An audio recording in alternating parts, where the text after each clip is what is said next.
Princess Curacao sat in the medical wing of the Talethian royal palace, her opalescent skin dim with anxiety, her crystalline hair hanging limp around her shoulders. Beside her, holding her hand with gentle strength, was her husband of 6 months, Dr. Ethan Cross, a human xenobiologist who'd come to her world to study bioluminescent ecosystems and somehow ended up falling in love with a princess. They'd married despite considerable opposition. The royal court had been scandalized. The noble houses had protested. But King Varethan had ultimately allowed the union, partly because Curacao was his only child and he couldn't bear to deny her happiness, and partly because everyone believed it didn't matter anyway. Curacao was barren, or so the Talethian physicians had declared after years of testing. Her reproductive system was non-functional, damaged by a childhood illness that had nearly killed her. She would never produce an heir. The Talethian throne would pass to a distant cousin when the king died, ending their direct bloodline. Given that reality, what harm could there be in letting her marry for love, even if that love was a human? Except now, 3 royal physicians stood before them with expressions that ranged from shocked to utterly bewildered.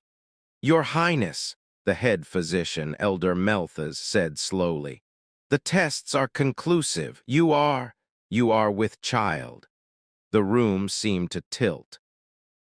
Curaçao's luminescence flickered wildly, shock, disbelief, terror, joy all at once. Ethan's hand tightened on hers. "That's impossible," Curaçao whispered. "You said I was sterile, that my reproductive organs were too damaged to function." "We did say that. We believed that. Every scan, every analysis confirmed it." Melthas pulled up a holographic display showing complex biological data. "But somehow, impossibly, you are approximately 6 weeks pregnant. The embryo is developing normally, showing strong vital signs." Ethan leaned forward, his scientific mind engaging despite the emotional chaos.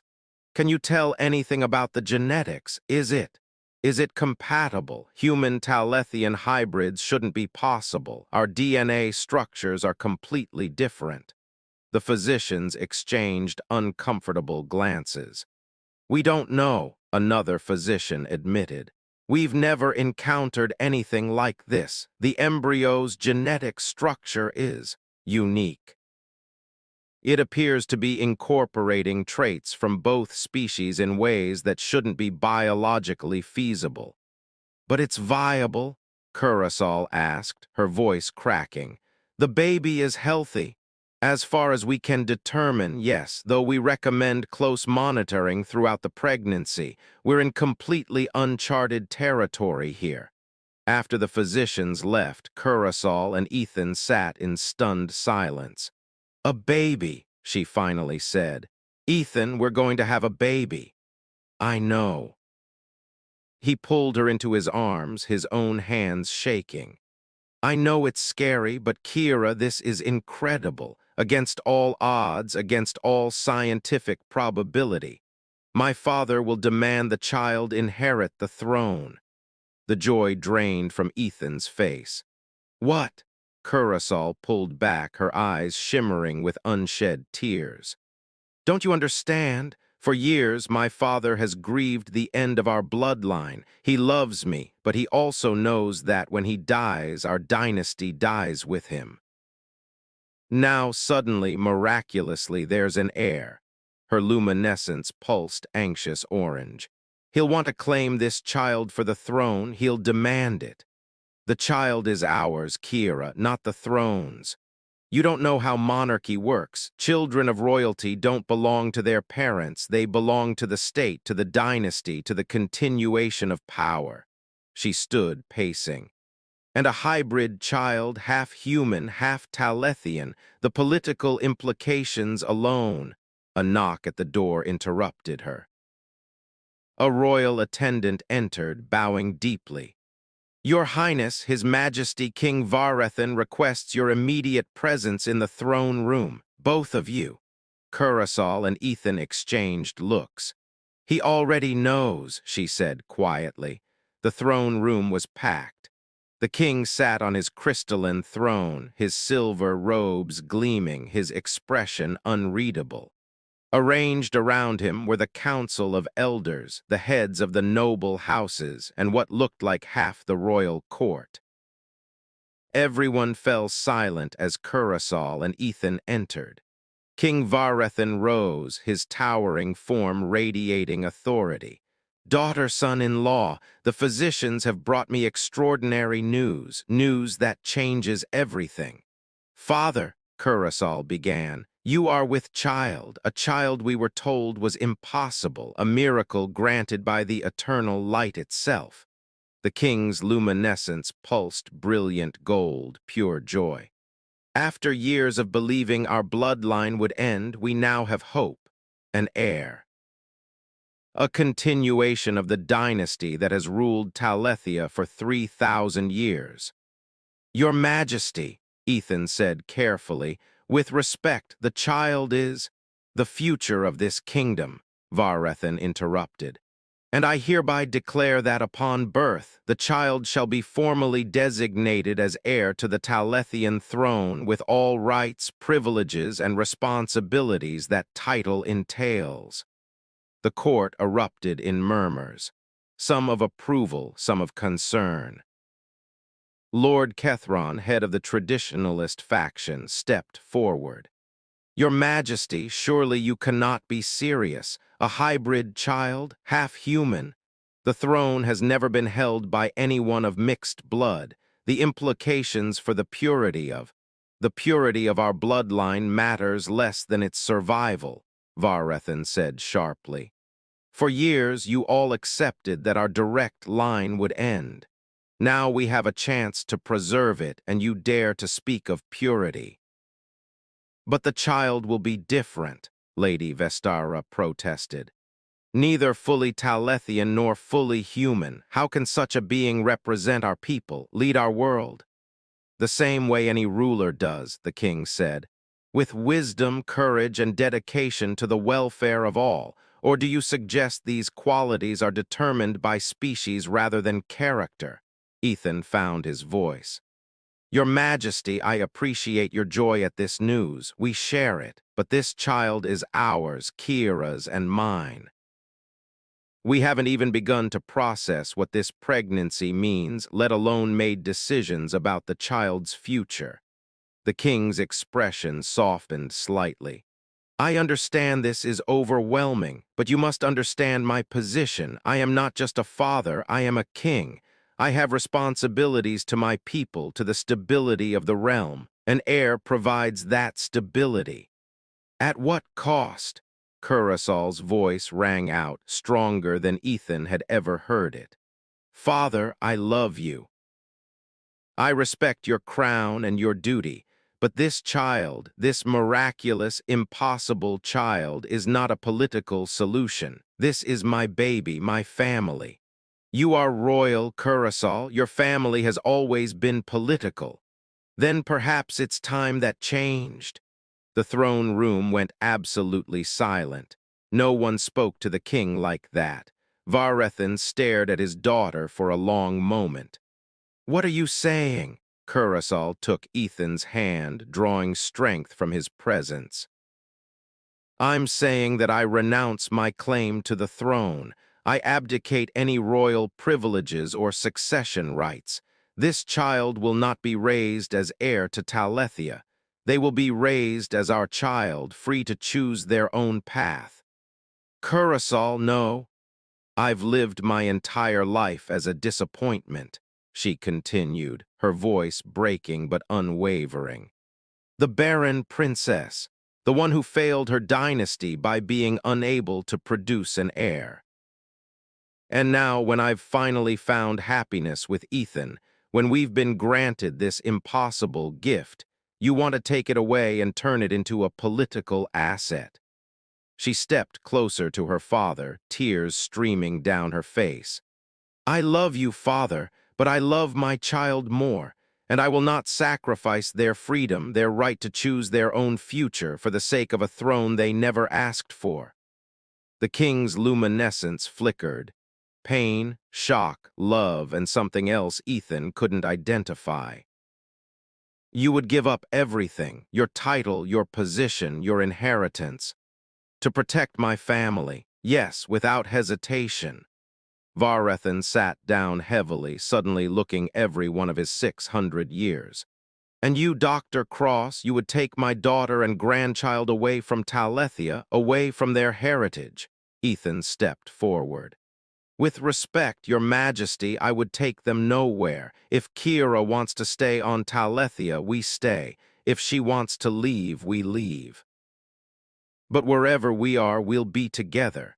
And our child will grow up knowing both their heritages, Talethian and human. They'll learn about the incredible dynasty they come from, but they won't be forced to sacrifice their own identity to preserve it. He took a breath, choosing his next words carefully. Your Majesty, I'm a xenobiologist. I study how life adapts, evolves, and finds ways to survive against impossible odds. This pregnancy, this child, is life finding a way. Not according to our plans or expectations, but according to its own miraculous design. Maybe instead of trying to control it, to shape it to fit our political needs, we should trust it. Trust that this child came into existence for their own reasons, to walk their own path. The king was quiet for a long time. The entire court seemed to hold its collective breath. Finally, Varethan spoke. Elder Melthas, you have studied the medical data. Tell me honestly, what are the risks to this pregnancy? Physician stepped forward. Your Majesty, the risks are considerable. We have no precedent for human Talethian gestation. The princess's biology may struggle to support a hybrid fetus. There could be complications we can't anticipate. And the best chance for a successful pregnancy? Minimal stress, optimal medical care, a supportive environment. Melthas paused. And most importantly, the mother's emotional well-being. Stress and anxiety can trigger complications in Talethian pregnancies. The princess needs peace, not political pressure. Varethan nodded slowly. Then he looked at Lord Kethron and the gathered nobles. You all heard that. My daughter's health and my grandchild's life depend on peace and support. His voice hardened. So let me be absolutely clear. Anyone who causes Princess Kurasal stress, who pressures her about succession or inheritance or political duty, will answer to me personally. Is that understood? Mumbled assents rippled through the crowd. The king turned back to Kurasal. I am not taking away your child, daughter. I am not demanding they inherit the throne, but I am asking as a grandfather, not as a king, to be part of their life, to know them, to love them. Kurasal's luminescence pulsed with relief. Of course, father, of course. And perhaps, Varethan continued, when they are grown, if they choose to learn about governance, about leadership, about what it means to serve others, I would like to teach them. Not as a grooming for succession, but as a grandfather sharing his life's work with his grandchild. That, Ethan said quietly, we can agree to. The pregnancy was difficult. Kurasal's body struggled to support the hybrid fetus. She spent weeks on bed rest, monitored constantly by a team of both Talethian and human physicians who were frantically learning xenobiology in real time. There were complications, scares, moments when they thought they might lose the baby. But Ethan stayed by her side through all of it.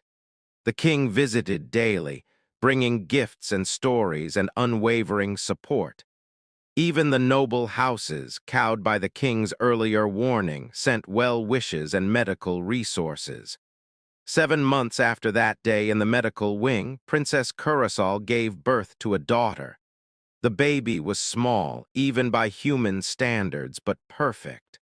Her skin was a beautiful blend of Curaçao's opalescence and Ethan's warm brown tones, creating a subtle iridescent shimmer. Her hair was fine and dark like her father's, but caught the light like her mother's crystalline strands. Her eyes, when she finally opened them, were an impossible violet, a color that existed in neither parent species. They named her Aria. It meant light song in both Talethian and the ancient earth language of Italian.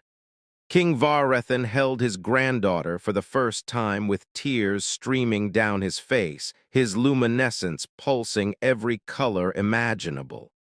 "She is perfect," he whispered. "Absolutely perfect." "She's also completely her own person," Curaçao said gently. "Not Talethian, not human, but something new, something unique." "I know." The king touched Arya's tiny hand, and she grasped his finger with surprising strength. "And I promise you, little one, I will never try to make you into something you're not. You will choose your own path, whether that leads to a throne or to a laboratory or to the stars themselves. It will be your choice." Over the following years, Arya grew into a remarkable child. She had her mother's grace and her father's insatiable curiosity. She could bioluminesce like the Talethians, but only when experiencing strong emotions. She aged at a rate somewhere between human and Talethian speeds, making her development unique even among hybrids from other species pairings. The king kept his promise. He never pressured Arya about succession. But he did teach her about history, about leadership, about the responsibilities that came with power and privilege. Not as an obligation, but as a grandfather sharing his wisdom. And Arya, brilliant and thoughtful, absorbed it all, not because she was forced to, but because she wanted to understand the worlds she came from.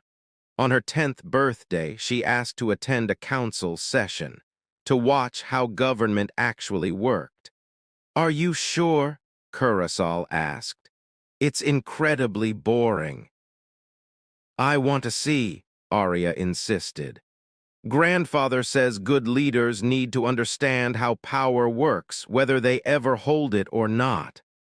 So she attended, and asked questions, and started sitting in on more sessions, her sharp mind picking apart policies and procedures with uncomfortable accuracy. By her 15th birthday, when the council was debating a controversial trade agreement, Arya stood and offered her analysis, pointing out loopholes the experienced politicians had missed, suggesting compromises no one else had considered. The council was stunned into silence. Then Lord Kethron, who had once protested her very existence, began to laugh. "Your Majesty," he said to the king, "I believe your granddaughter has just solved a problem we've been arguing about for 6 months." Varrethan smiled. She has a gift for seeing what others miss. After the session, Arya approached her grandfather. "May I ask you something? Anything, little light? If I wanted to, not now, but someday, could I learn to be a leader, not because I have to inherit the throne, but because I think I might be good at it, because I might want to help people?" The king's eyes filled with tears. "Oh, my darling girl, you can learn anything you wish, become anyone you choose to be. Even a queen, even a queen. Though only if that's truly what you want." Arya considered this seriously. "I'll think about it. Right now I want to study xenobiology with Dad and learn statecraft with you and practice music with Mom. Then I'll decide." She hugged her grandfather and ran off to find her parents. Varrethan watched her go, his heart full. The Barren princess had chosen a human husband. He demanded a royal heir, but what they'd created together was something far more precious than dynastic succession. They'd created choice, freedom, a child who could be anything, do anything, because she wasn't bound by the limitations of either of her parent species or the weight of forced expectation. Arya might choose the throne someday, or she might choose science or art or exploration or something no one had imagined yet. And that freedom to choose was the greatest gift any parent or grandparent could give. The impossible child had been born. Now she would choose her own impossible future.